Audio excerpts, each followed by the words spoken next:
Kapolda Sumatera Barat memastikan 12 korban tewas akibat kecelakaan bus ALS di Padang Panjang. Polisi juga telah menahan pengemudi serta kernet bus yang selamat dan dirawat di rumah sakit. Kapolda Sumatera Barat Irjen Pol Gatot Tri Suryanta meninjau korban kecelakaan bus ALS di Rumah Sakit Umum Daerah Padang Panjang Selasa sore.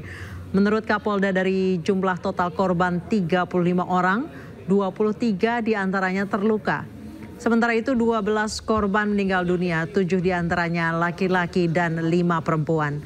Selain penumpang, 3 sopir bus ALS dan 2 kernet bus kini dirawat di RSUD Kota Padang Panjang. Kita sedang mendatakan dan mengidentifikasi korban yang saat ada di sini di Rumah Sakit Padang Panjang. Kemudian kita juga sudah melakukan mengamankan sopir dan keretnya karena keduanya masih hidup. Kemudian kita juga membuat pos DVI di rumah sakit ini. Kemudian juga menyiapkan tim trauma healing karena ada anak-anak sekarang yang masih trauma, ini untuk menjadi kewajiban kami. Kemudian yang terakhir adalah kita membuat posko penanganan laka lantas Padang Panjang di rumah sakit ini untuk nanti komunikasi dengan pihak-pihak keluarga maupun pihak lainnya untuk membantu pelayanan terkait dengan laka lantas di Padang Panjang. Seperti apa informasi terkini kecelakaan maut dan nasib para korban? Kita sudah terhubung dengan rekan kami Wahyu Sikumbang di Rumah Sakit Universitas Andalas Padang Panjang. Selamat malam Wahyu. Selamat malam Ani dan Suti. Bagaimana kondisi terkini korban yang dirawat? Ya, untuk dikonfirmasi ya, di sini di RSUD Padang Panjang, bukan di Universitas Andalas atau UNAN. Baik. Di belakang saya sedang terlihat iring-iringan ada sekitar 4 ambulan yang membawa jenazah yang akan menuju ke Kota Padang. Para korban ALS ini dibawa ke Padang karena di Rumah Sakit Umum Daerah Padang Panjang ini tidak ada lemari pendingin, sehingga jenazah dibawa ke Rumah Sakit Bayangkara di Padang. Wahyu, mohon maaf, tadi ada berapa ambulans yang dibawa ke Kota Padang? Ada 4 ambulan, Ani dan Suki. Ada 4 ambulan, ini iring-iringan. Sekarang sedang persiapan dan serah terima dari pihak rumah sakit dan dari pihak DVI Polda Sumbar, tadi dengan Kapolres Padang Panjang juga sudah melakukan serah terima dengan keluarga korban.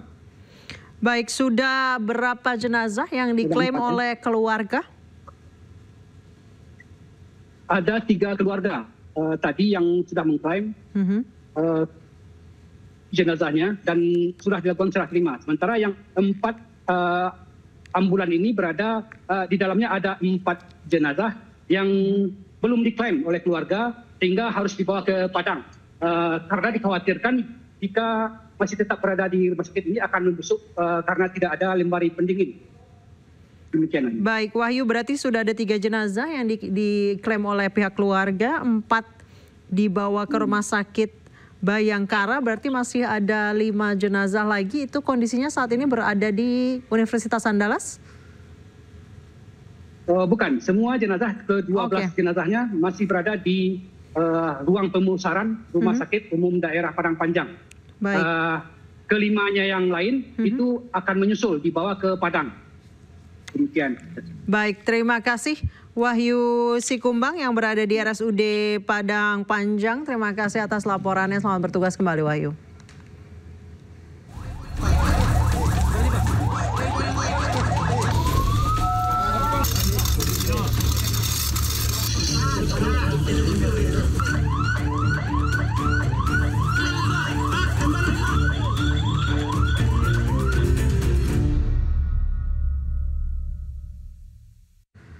Pemirsa, ratusan pelajar di Kabupaten Pali, Sumatera Selatan mulai dari SMA hingga dari SD hingga SMA dan sederajat diduga keracunan usai menyantap makan bergizi gratis. Para pelajar mengeluh pusing, mual hingga muntah.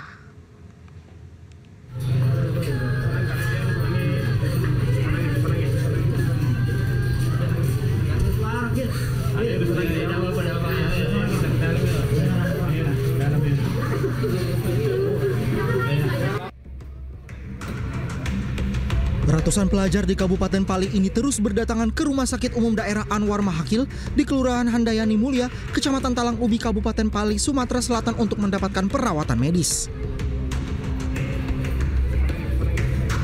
Sambil meringis dan menangis dengan kondisi tubuh lemas, para pelajar dituntun memasuki ruang perawatan.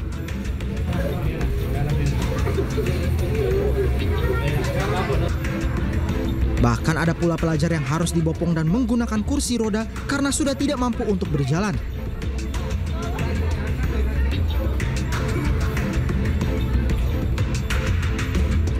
Sementara Presiden Republik Indonesia Prabowo Subianto mengklaim meski terdapat kasus keracunan, namun keberhasilan program makan bergizi gratis mencapai 99,99%. Menurutnya, korban keracunan MBG sekitar 200 orang dari total jumlah penerima yang mencapai 3 juta orang.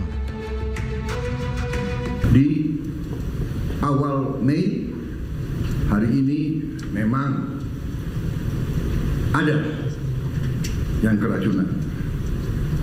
Yang keracunan sampai hari ini dari 3, sekian juta, kalau tidak salah di bawah 200 orang. Yang nginep, yang rawat nginep hanya 5 orang. Jadi bisa dikatakan yang keracunan atau yang perutnya nggak enak sejumlah 200 orang itu 200 dari 3,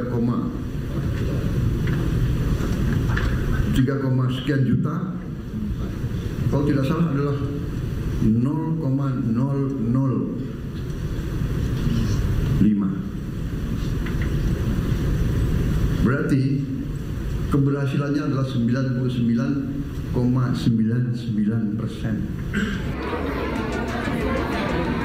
Saat ini jumlah pelajar yang keracunan mencapai 121 orang dengan 40 orang sudah kembali ke rumah masing-masing.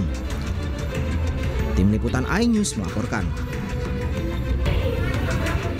Kepala Badan Gizi Nasional Dadan Hindayana menyebut permasalahan dalam program makan bergizi gratis disebabkan oleh faktor teknis. Atas kejadian ini BGN akan melakukan perbaikan SOP. Berita ada juga konfirmasi. Jadi yang kami sampaikan adalah yang terkonfirmasi. Karena ada beberapa kejadian di media dilaporkan keracunan atau makanan busuk karena setelah dikonfirmasi tidak demikian adanya. Dan terutama biasanya yang terkonfirmasi yang ada laporan di polisi. Contoh misalnya di Sukoharjo ya, kemudian Cianjur itu kan ditangani polisi. Kemudian di Bandung, di Tasikmalaya itu kan ditangani. Yang sudah lengkap laporan lab itu Cianjur. Ya, bahkan bukan hanya fasilitasnya, makanan sampelnya juga muntahannya pun kan dites dan hasilnya sudah keluar gitu ya. Ya kita meningkatkan SOP kita. Tadi kan saya sudah nulis 8 langkah untuk meningkatkan agar target kita yang 0 kejadian bisa dicapai. Satu misalnya masa masaknya tidak boleh terlalu lama karena kejadian ini seringkali menyiapkannya terlalu awal.